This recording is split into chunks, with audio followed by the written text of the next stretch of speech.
আকাশবাণী আগরতলা। স্থানীয় সংবাদ পড়ছি শর্মিষ্ঠা গোস্বামী। গত দুদিনে রাজ্যে অবিরাম বর্ষণের ফলে বেশ কিছু নিচু এলাকা জলমগ্ন হয়ে পড়ে।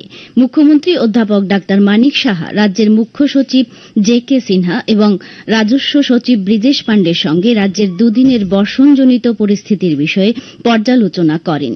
গতকাল মহাকরণে এক সাংবাদিক সম্মেলনে রাজস্ব সচিব ব্রিজেশ পাণ্ডে বর্ষণজনিত উদ্ভূত পরিস্থিতি নিয়ে সর্বশেষে তথ্য তুলে ধরেন।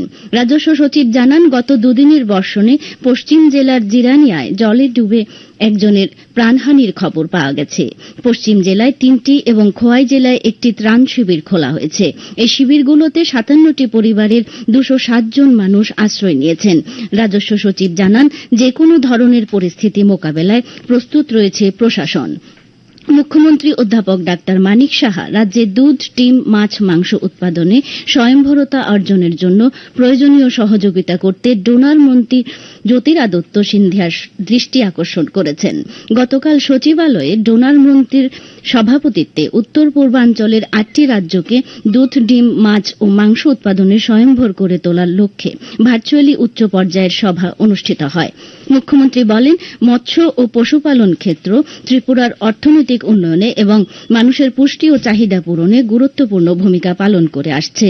তিনি 2023-24 অর্থ বছরে রাজ্যে দুধ, ডিম, মাছ ও মাংসের গড় মাথাপিছু চাহিদা, প্রাপ্যতা এবং ঘাটতির তথ্য তুলে ধরে আলোচনা করেন।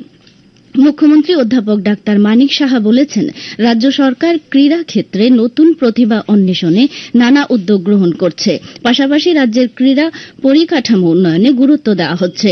গতকাল এমবিবি ক্লাব হাউসে টিসিএ আয়োজিত স্বেচ্ছার রক্তদান শিবির এবং ক্রিকেটারদের জন্য মাঠে পানীয় দ্রব্য সরবরাহের জন্য ব্যাটারি চালিত ড্রিঙ্কস কারের সূচনা করে মুখ্যমন্ত্রী একথা বলেন।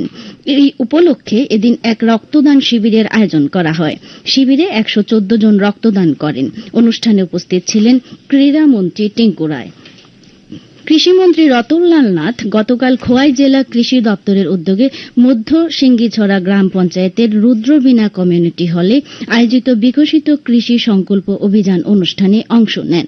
তিনি বলেন, সারা দেশের সাথে রাজ্যেও কৃষি ব্যবস্থার উন্নয়নে সরকার আন্তরিকভাবে কাজ করছে। সুপ্রিম কোর্ট নির্দেশ দিয়েছে যে 15 জুন অনুষ্ঠিতব্য জাতীয় যোগ্যতা নির্ণয় ও প্রবেশিকা পরীক্ষা NET-PG 2025 দুটি শিফটের পরিবর্তে এক শিফটে অনুষ্ঠিত হবে। বিচারপতি বিক্রম নাথের নেতৃত্বাধীন একটি বেঞ্চ কর্তৃপক্ষকে শিফটে পরীক্ষা অনুষ্ঠিত করার ব্যবস্থা করার এবং পুরো প্রক্রিয়া জুড়ে সম্পূর্ণ স্বচ্ছতা বজায় রাখার বিষয়টি নিশ্চিত করার নির্দেশ দিয়েছে। রাষ্ট্রপতি দ্রৌপদী মুর্মু গতকাল রাষ্ট্রপতি ভবনে আয়োজিত এক অনুষ্ঠানে নার্সিং পেশায় নিযুক্ত 15 জনকে জাতীয় ফ্লোরেন্স নাইটিঙ্গেল পুরস্কার 2025 প্রদান করেন।